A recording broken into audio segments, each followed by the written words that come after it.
tentang masalah akhlak tadi, karena berkaitan juga di zaman sekarang banyak orang juga yang mencela Nabi kita Muhammad SAW. Banyak yang menghina Nabi kita Muhammad SAW. Kalau berbicara tentang Nabi Muhammad, seandainya dicela, sebenarnya kisah yang saya bawakan tadi, Nabi ludah, dicaci maki, Nabi maafkan. Tapi umatnya ini harus punya rasa marah.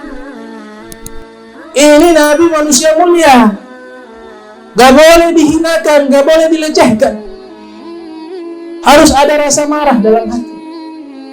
Sehingga ada para ulama mengarang kitab khusus.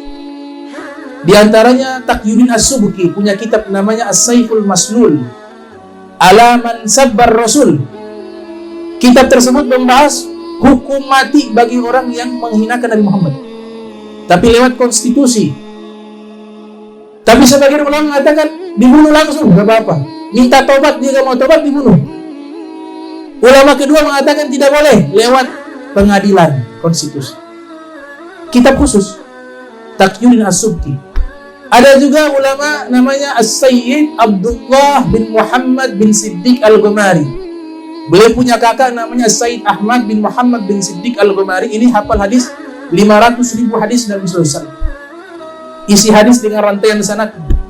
Beliau punya kitab juga judulnya As-Saiful Battar liman sabban Nabi Al-Mukhtar, membahas tentang hukum orang yang melecehkan Nabi Muhammad, melecehkan para ulama yang baik, yang soleh.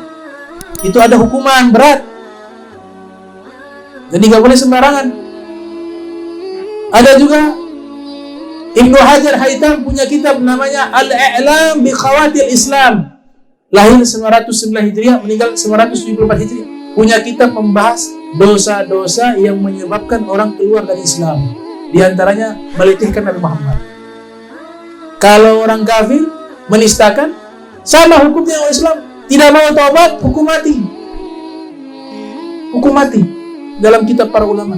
Bukan ekstrim, bukan, tapi menjaga kesucian Nabi Muhammad SAW.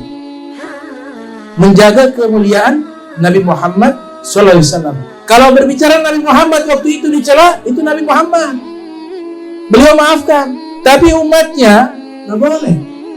Ada kasus, ada orang Yahudi di Madinah, dia selalu melecehkan Nabi, mencaci Nabi, melecehkan Nabi. Nabi lakukan sesuatu wahyu. Ternyata Nabi ini maafkan. Dia lecehkan Nabi, Nabi maafkan. Tapi Allah wahyukan. Allah wahyukan kepada Nabi Muhammad, orang itu sudah melampaui batas, harus dibunuh. Dia melecehkan Nabi. Nabi panggil sahabat, namanya Ka'ab Al-Ashraf. Orang Yahudi itu namanya Ka'ab Al-Ashraf. Ada dalam kitab sejarah. Nabi kumpulkan para sahabat. Siapa di antara kalian yang bisa menghabisi orang yang selalu menghina saya? Bukan sekali dua kali Nabi maafkan, tapi terus menerus dilakukan. Dan Nabi lakukan ini bukan karena emosi. Nah, Nabi tidak pernah melakukan sesuatu karena emosi.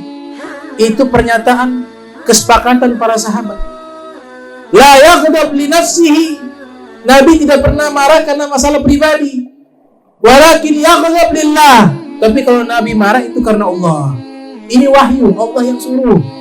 Itu orang kurang ajar. Ini kekasih Allah, setiap hari dicela. Masa Allah diam?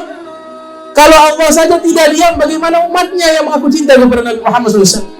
Akhirnya Nabi katakan, siapa di antara kalian yang bisa menghabisi itu penghinaku, Ka'ab Al-Ashraf? Semua sahabat angkat tangan. Saya ya Rasulullah. Kemudian Nabi lihat, yang angkat tangan duluan itu seorang sahabat namanya Muhammad bin Maslamah. Namanya Muhammad bin Maslamah. Diceritakan oleh Ahmad bin Ali Ibnu Hajar Asqalani, biografi singkatnya dalam kitabnya Al-Isabah fi Tamyiz Sahabah, yang lahir tahun 773 Hijriah, meninggal 842 Hijriah. Muhammad bin Maslamah angkat tangan. Nabi bilang, engkau Muhammad bin Maslamah, cari itu Ka'ab Al-Ashraf. Pulang ke rumah, dia ambil itu pedang. Langsung datang ke rumah Ka'ab Al-Ashraf, ketok pintu. Ka'ab Al-Ashraf buka pintu, gak pakai banyak bicara, langsung tak putus. leher. Kepalanya dibawa. Di zaman dulu itu satu tradisi, tapi Islam sudah hapus.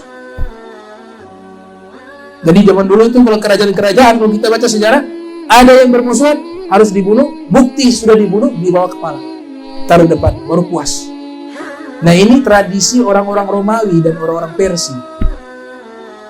Islam sudah hapus. Tapi di waktu itu masih belum. Muhammad bin Maslamah bawa itu kepala Ka'ab Ashraf, penghina Nabi Muhammad. Kemudian diletakkan di hadapan Nabi, ya Rasulullah, ini penghinamu. Nabi doakan kebaikan kepadanya. Jazakallah khair, semoga Allah balas kebaikan. Jadi ada sisi tegasnya juga. Ada sisinya lembut, ada waktunya berakhlak, ada waktunya tegas. Kalau tidak ada waktunya tegas, tidak ada syariat jihad fisabilillah. Islam bukan agama menyerang.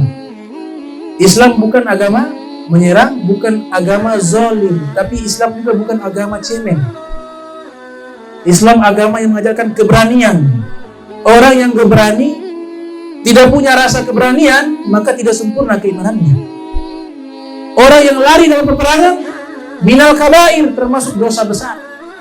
Berarti Islam mengajarkan jadi satria sejati, pembela sejati. Ini secara global tentang ajaran Islam.